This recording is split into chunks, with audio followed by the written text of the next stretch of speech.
Hello everyone, I'm continuing that series of breeding,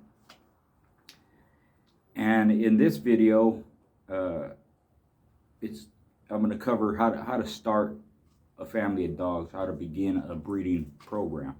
And this was my way of doing it. There's all different kinds of ways you can do it, but I'm going to kind of go step by step. And first, a disclaimer: nothing intended or is to be used for illegal purposes. I'm talking about the past. This is all information, experience, opinion. First off, I'd like to say thanks to Swifty McVeigh for sending me this shirt. And I actually have 3 of them, so I'm going to wear a different one for each video. And they're nice shirts. Shout out to Isaac Smithy Smith. Thanks for your donation. And that's with a lot of people, they want to send me something, and I try to give them a shout out, post it up in my group or on a video. So if you're interested in these shirts, and like I said, I got 3 of them, so I'm gonna wear one in successive videos. Contact Swifty McVeigh, and she'll hook you up. So to start off with, first what I did is I went through probably let's see, about 7 years time. I acquired several dogs, different bloodlines. I had Bully Son dogs, Heinzel dog, Boleo dogs, eventually with the Jeep dogs, Jeep Red Boy, like that. But throughout all that time, I went through about, I would say, somewhere around 20, 25 dogs, competing. Didn't really breed. When I got to the point where I wanted to breed, what I ended up with through all them dogs was mainly 3 dogs. The point of me saying that is when you consider becoming a breeder, or you want to breed a family of dogs, try and acquire the best ones possible. Those would be your foundation dogs, and that's the point I got to. In this example, I'm going to start with 2 dogs. Let's say you have 2 dogs. They're well bred, they come from proven lineage, and proven, what I mean is the ancestors behind them have proven to produce good dogs. Their parents, grandparents, great-grandparents, however far back you can go. You're considering these 2 to be the beginning of your bloodline, your foundation, the main dogs that you're going to start off with. So you're going to breed them together. Now, if you're really a serious breeder, and this includes however the dogs are bred. They could be inbred, closely related to each other. They could be line bred, more distantly related to each other, or they could be 2 different bred dogs, 2 outcrosses, 2 dogs that are not related at all. And you make your breeding. And if you're serious, like I just said, you're going to keep all the pups. And I've seen several examples where people just starting out, maybe their first breeding, maybe their first couple of breedings, they're already selling dogs. They're selling pups out of their breedings for whatever reason. They want to get back some of the money they invested. They want to, pay for food or whatever. I don't believe that's the way to do it, because unless, maybe they're giving them to a friend of theirs or something like that. I'll get into that a little bit later. And that's a good way to do it if you don't have room for a lot of dogs. But with that first breeding, and even the ones after that, a couple of 3 breedings after that, you need to keep most of them, if not all of them, because you want to see how they develop. You want to see which ones turn out to be the best ones. You want to learn everything you can about these pups you made from your first breeding. And if you don't have all of them, it's hard to do that. So I didn't cut anything loose for a couple of generations of my breedings. I kept them all. So you make that first breeding. And this is basically if you have a smaller yard or you can't have a lot of dogs. These techniques work for that. So let's say you make that first breeding and you got 8 pups out of it. You hold on to the 8 pups, you have the parents, that's 10 dogs altogether. That could be considered a lot of dogs in today's times, but it's not a lot of dogs. But that's your foundation. That's what you're starting to work with. That's the beginning. Maybe you have 12 pups out of them. Some of them don't survive. Maybe all of them survive. If you can afford to keep that many, keep them all. Generally, some don't make it for whatever reason. You may only get 5 pups. You may only get 2 pups. So whatever the numbers are, what I'm saying is my mindset at the time was to keep them all, no matter. I don't care if it was 1 pup, 5 pups, 8 pups, whatever it was. Because I need to know the results of this breeding, every aspect about them. So you have all these pups. Let's just put the number at 10, even numbers. It's easy for me to do the math. So you have 10 pups. During this process, as they grown up, you already have the parents. Now you're going to use the parents in different ways of breeding them after this first litter, but they're on hold for a little bit because you're concentrating on these pups. Throughout that time period, let's say the first 2 years, some are going to survive, some are not.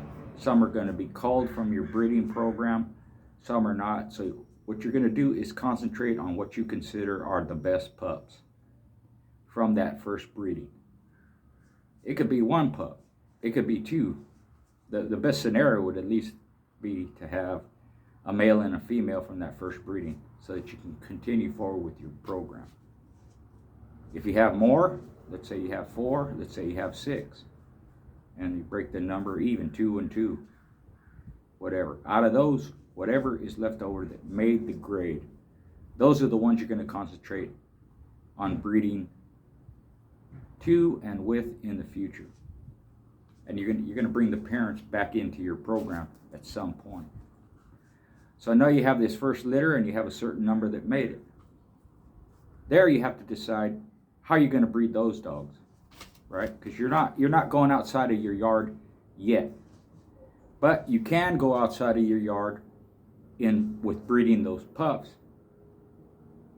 So whether you inbreed them, inbreed them, line breed them, or outcross them, outcross the pups after that. If you're inbreeding them, you can brother-sister breed them, you can father-daughter breed them, or mother-son breed them.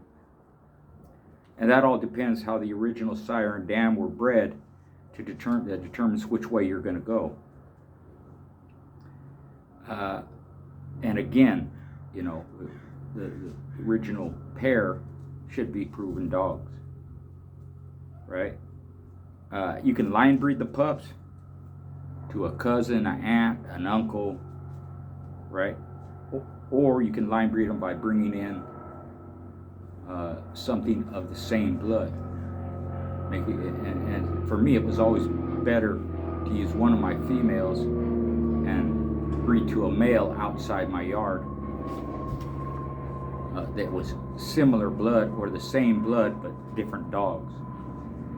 And again, depending how the original pups are bred, you can line breed them by breeding to a relative, close line breeding to a relative. Whether your friend has it, someone has it, the original breeder you got the dogs from, right? Because through this whole time, you're weeding out the undesirables. I hate to say it that way. It doesn't mean you're killing dogs. It just means only certain ones are going to be used for your breeding program.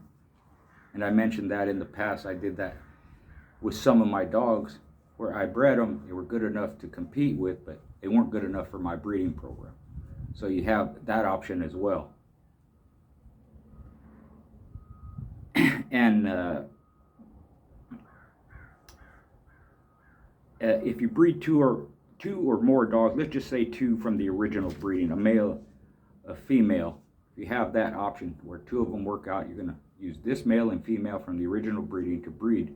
It gives you more diversity because now you have, in the future, dogs from the male side, dogs from the female side, right? You can outcross those pups from that original breeding. Then you can continue forward after that from that outcross by breeding half brother, half sister, or line breeding or inbreeding those outcross dogs. And with the outcrosses, that's where I consider to be the best way to inbreed them.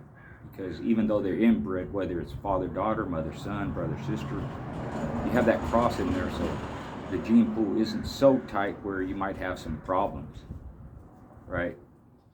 And let me mention something about inbreeding, just something to touch on.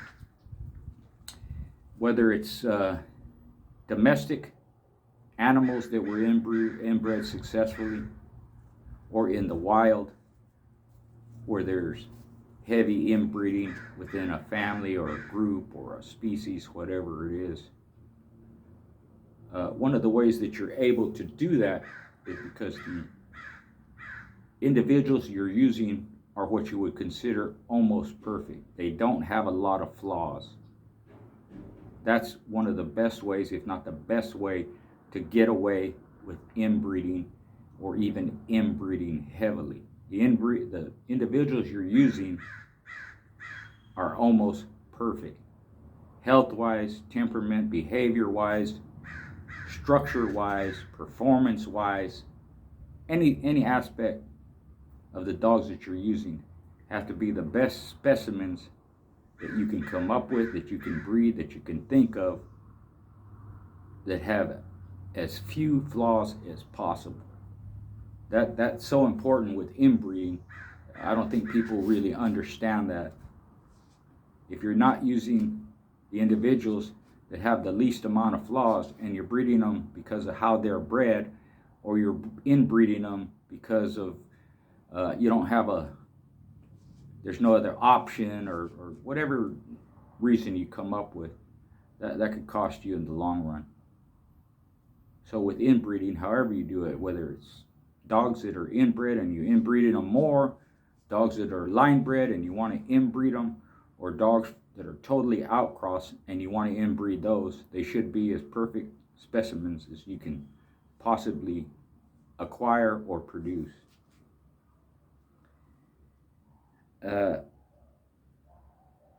So however you breed from this outcross, you're gonna, from that point forward, in any of these examples that I just gave, you're going to concentrate on 2, maybe 3 individuals, right, that you consider the best. And I like to use 2 because you can do it with a male and female, and maybe have the whole litter worked out. Even among all those dogs, let's say you have a litter of 6, all 6 proven to be worthy of keeping. Even within that, you're gonna have your favorites, or you're gonna have ones that show you that these are the ones you want to continue with, and those are the ones you're gonna key on. If you notice in my last video, I had all these dogs, all of them related. Some of them were half brother, half sister. You have grandfather to granddaughter breedings, and you have aunt to nephew, and uncle to niece, cousins, all this stuff. All those dogs that were in there were the best dogs from those particular breedings, or the best that the ones that I consider to be the best. That's why I chose them for breeding purposes. And that's what you're going to do anytime you're building a family of dogs and moving forward throughout each generation. You want to use the best individuals. Now, sometimes what you consider the best individual, he don't make it.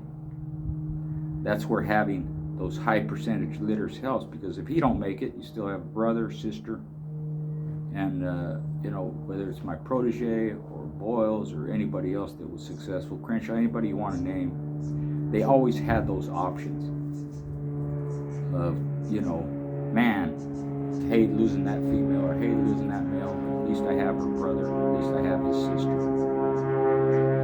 And in many cases, you have the original male and female that made that litter, so you can repeat the breeding. So throughout all this process, what you're doing is you're taking it step by step.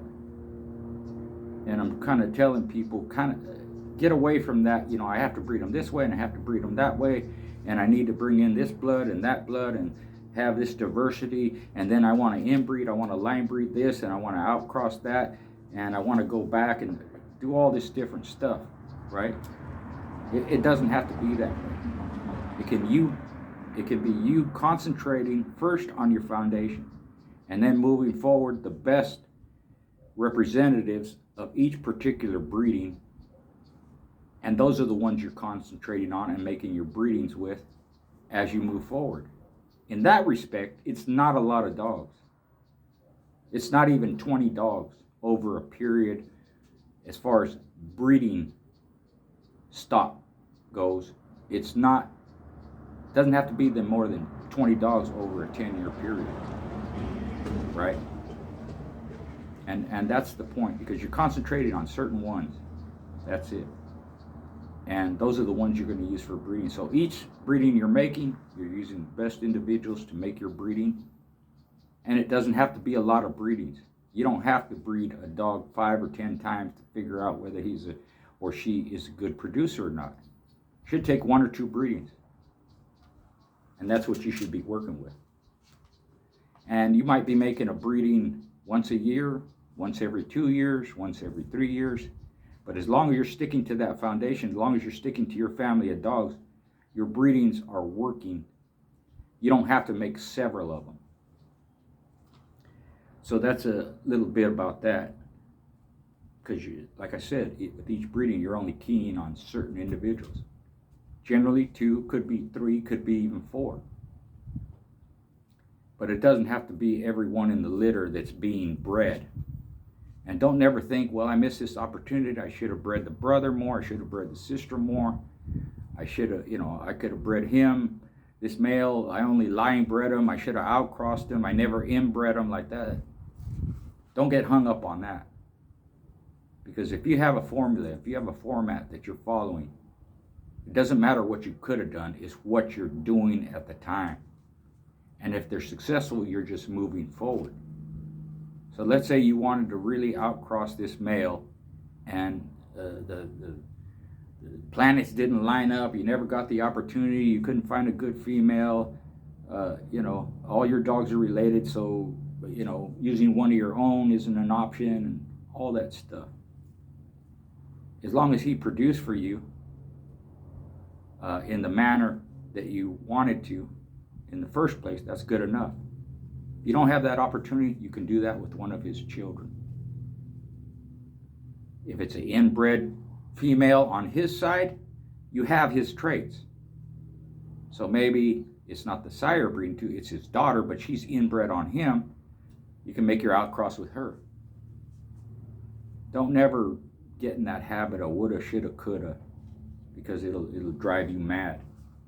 If you're happy with the breedings you got, if you're happy with the dogs you have at the time, that's good enough, because you can always work with it.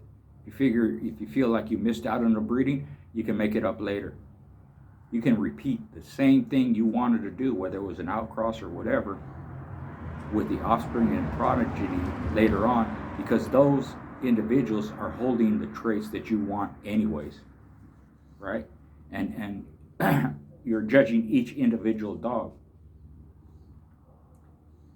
So the ones that have the traits you really like, and maybe you missed out on breeding the sire, you can do that with his son or his daughter, as long as they have the traits that he had, and as long as they are able to produce at least as good as him, and hopefully better.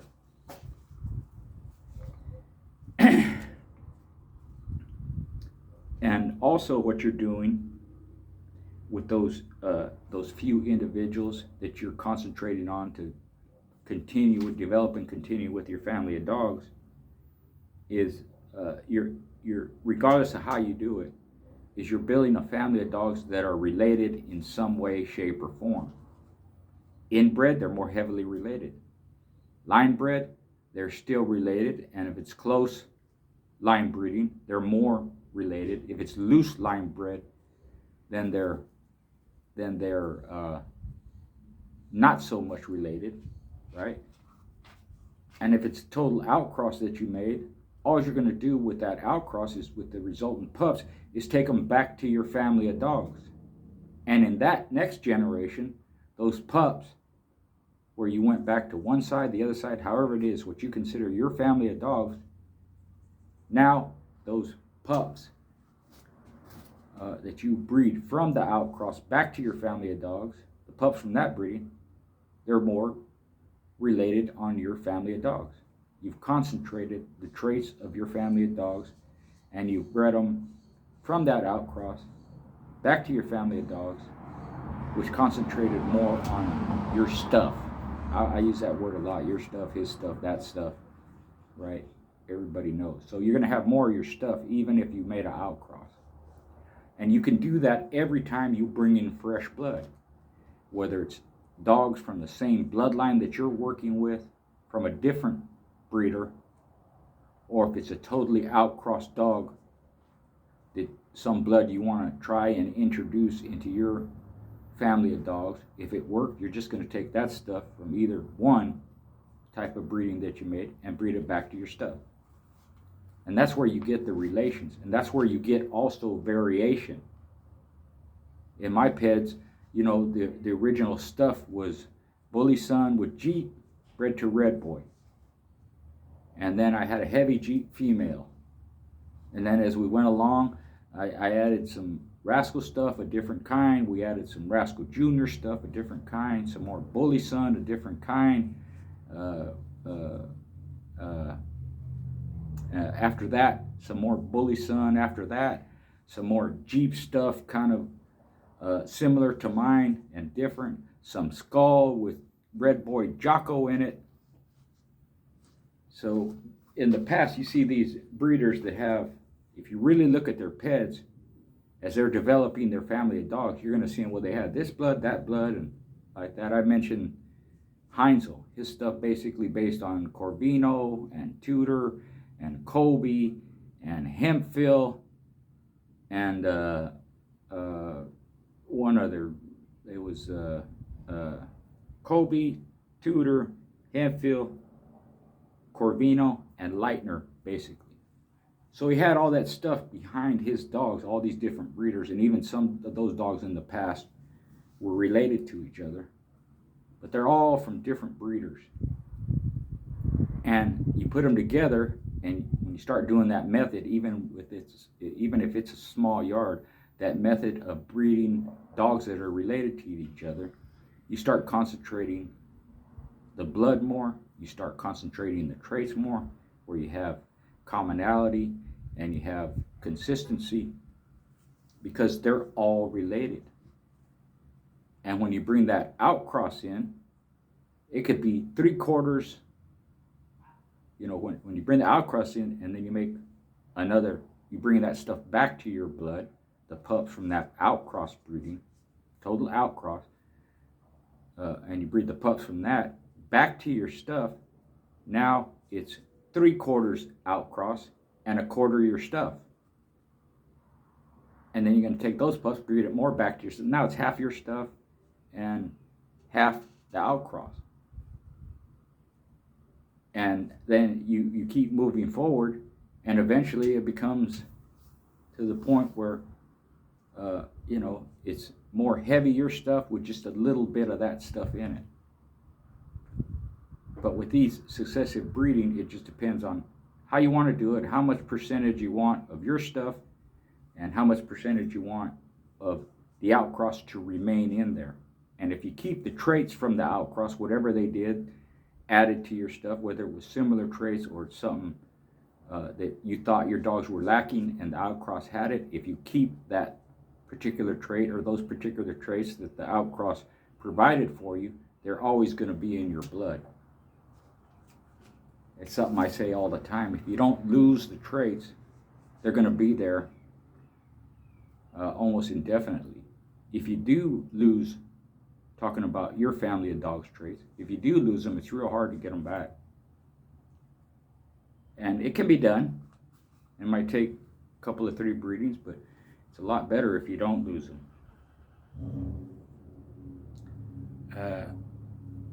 And that's basically how you use outside blood, introduce it into your family of dogs, and keep that outside blood in your family of dogs, but you're concentrating on your stuff.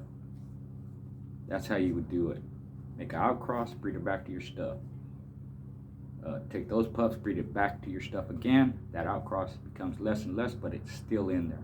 And you want to keep those traits in there as well. So you have to pick the individuals that have them. You make your breedings, and you're choosing the individuals that can produce them. It's a simple way of thinking. It might be complicated in your head. Maybe I'm not clear. That's why you can always contact me or ask a question. How to do this? How did you do that? And basically when I answer those questions, it's how I did it or how I saw it done firsthand by others and what the results were. So you always have to have that experience to back it up. You just can't look at a chart and say, well, you can do this and you can do that without having facts or stats to back it up. That's where you get that, well, some work and some don't. Somebody say, I tried that and it didn't work for me. Well, that just means it didn't work for you. It doesn't mean that technique or method doesn't work. It just didn't work for you, either because the individuals you had could not produce, or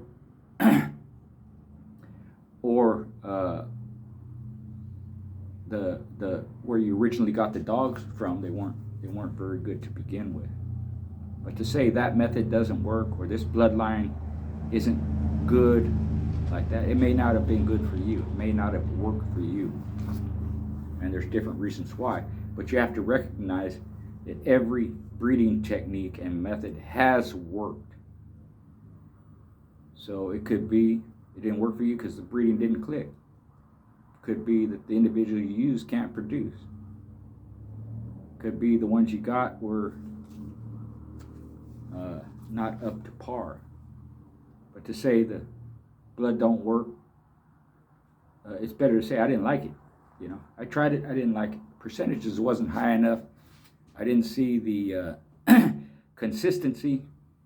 Even though the breeding did work to some extent, there weren't enough pups in the litter for me to continue with that stuff. But even in that case, if you get some benefit from it, you can always go back to your stuff and you lessen that outcross more and more as you go. And the last thing I want to speak on, what can help you too, is having people that you can trust. Now, in some cases in the past, it's been a partner.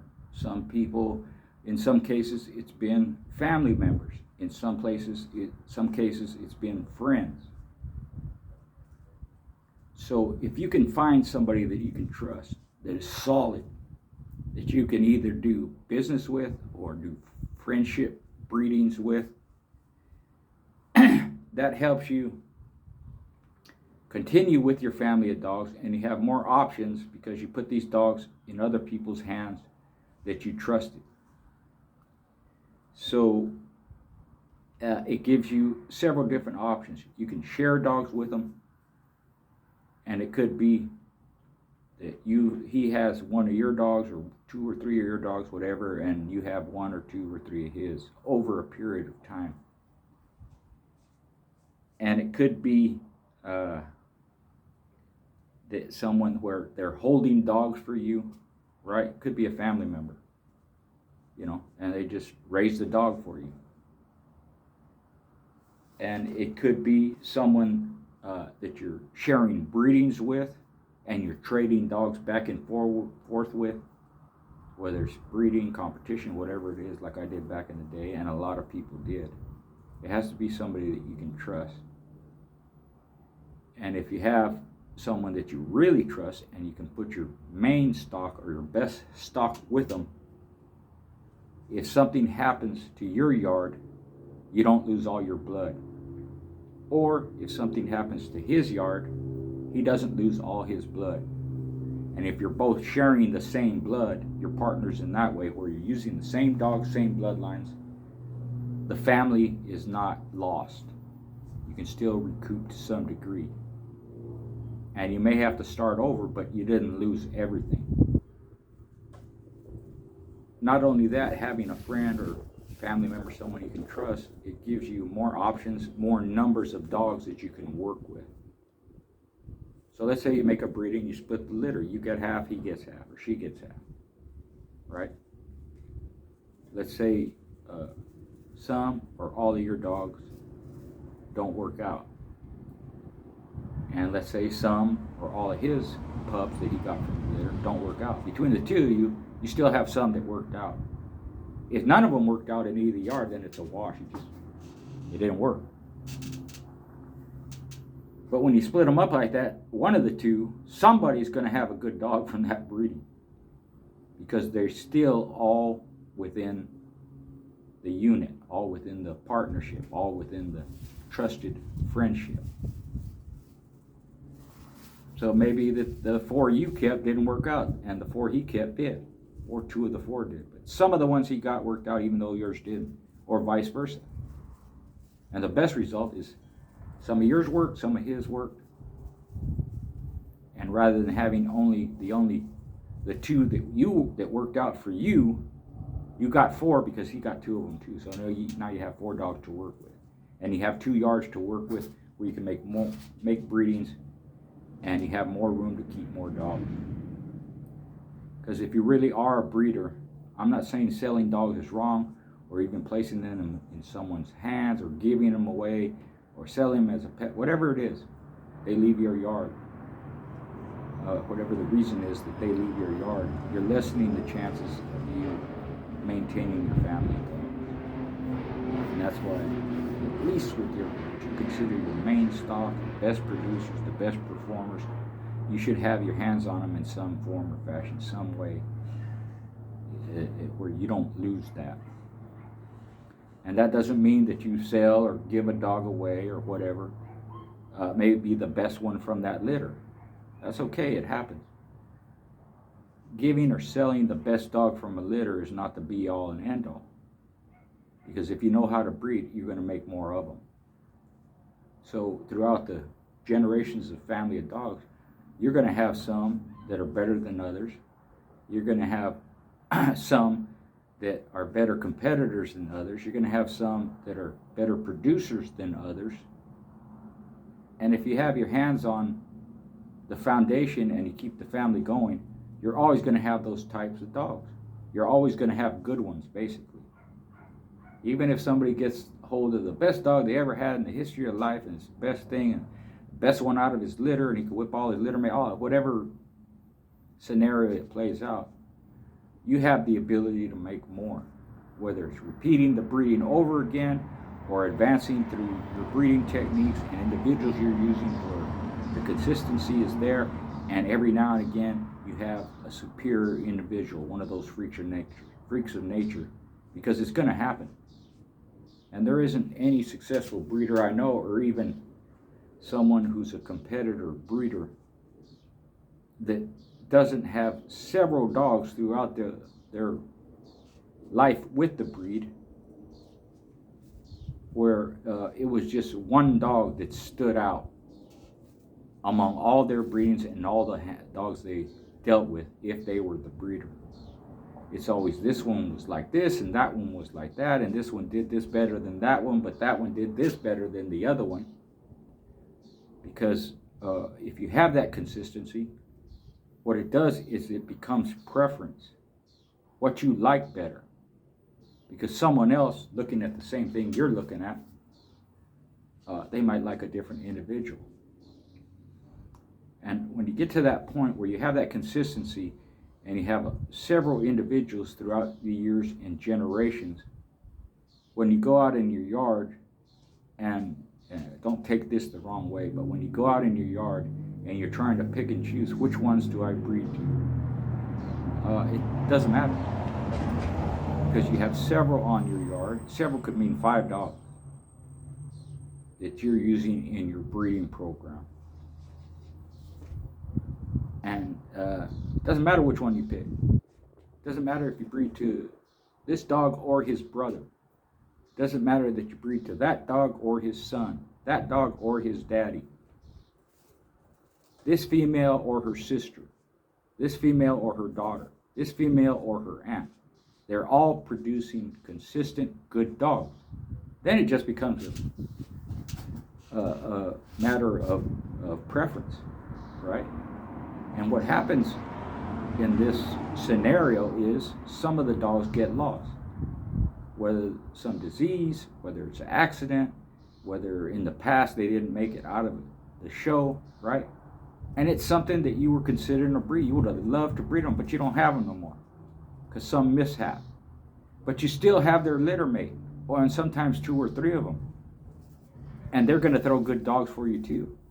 Now, you don't hear a lot of people talking that way. But the people I knew, and myself included, and my protege, and all these breeders that I talk about that I hold in high regard, those are the options they had. They lost what they consider their main stud, but they had something else to replace it. It hurts, and it's a blow to your breeding program to some extent, but it's not lost because you have something else to replace it. And as you're making your breedings, and as you're checking all these individuals, and you pay attention how you raise them, how you feed them, how you breed them, all their traits and all that, you're already choosing from one breeding to the next who's going to replace this dog, whether it's a male or female.